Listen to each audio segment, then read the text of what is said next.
નમસ્કાર. આજે આપણે વાત કરશું વિદ્યાર્થીઓ અને વાલીઓ માટે એક ખાસ મહત્ત્વની વાત. નવું શૈક્ષણિક વર્ષ શરૂ થઈ ગયું છે.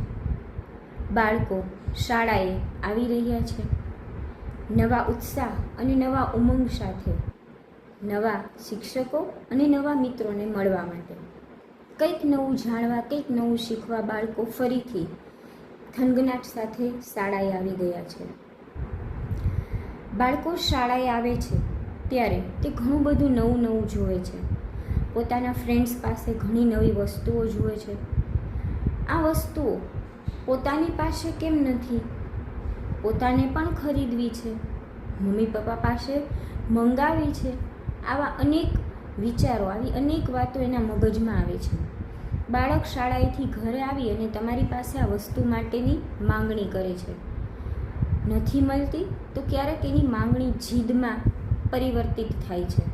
તો શું તમે એની આ જીદને પૂરી કરો છો? જો હા, તો ન કરો. કારણ કે તમે આજે એની એક વસ્તુની જીદ પૂરી કરશો, કાલે બીજી વસ્તુની જીદ કરવાનું જ છે. પણ આ જીદને, આ બાળક જે જીદ કરે છે ને, એની એ જીદને એક અલગ રસ્તા ઉપર લઈ જાઓ, એને એક નવી દિશા આપો. બાળક જે વસ્તુની ડિમાન્ડ કરે છે ને, એ વસ્તુની એને કિંમત શીખડાવો કે એ વસ્તુની મૂલ્ય કેટલું છે. બાળકને એ વસ્તુ ખરીદવા માટે સમજાવો કે જો આપણે એ વસ્તુ ખરીદવી હોય ને, તો હું તને દરરોજ થોડા પૈસા આપીશ, તું એ પૈસા ભેગા કર, અને ધીમે ધીમે તારી પાસે એટલા પૈસા ભેગા થાય ને પછી આપણે એમાંથી એ વસ્તુ ખરીદશું. આથી શું થશે? બાળકને એ વસ્તુની મૂલ્ય સમજાશે કે આ વસ્તુની કિંમત શું છે, અને બાળક બચત કરતા શીખશે. બાળક નવા રસ્તે જશે અને એક સારી વસ્તુ શીખશે. જો આ વસ્તુ ન થાય તો શું કરશું? તો બાળક પાસે જે વસ્તુ છે ને, એ વસ્તુ અને એની જે માંગણી છે ને, એ વસ્તુની એને કિંમત સમજાવો.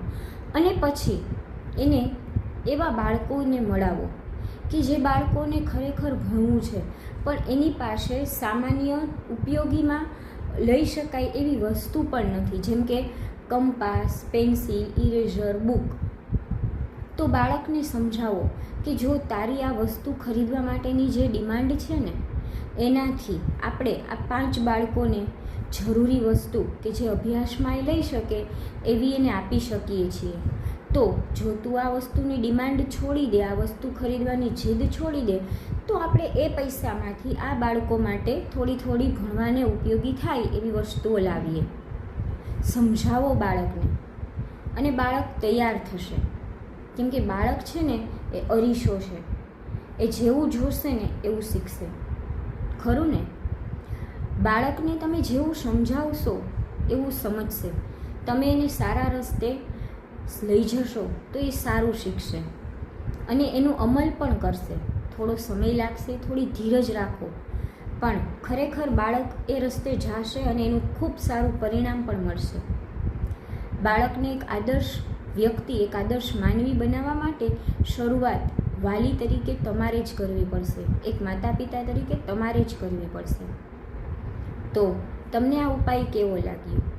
જો ખરેખર આ વસ્તુ તમને યોગ્ય લાગી હોય તો એકવાર અજમાવી જોજો, અને તમે જોજો ખરેખર તમને પરિવર્તન લાગશે, અને તમારું બાળક એક સારા રસ્તે જશે અને વસ્તુ અને એની કિંમત બંને વસ્તુ કરતા શીખશે.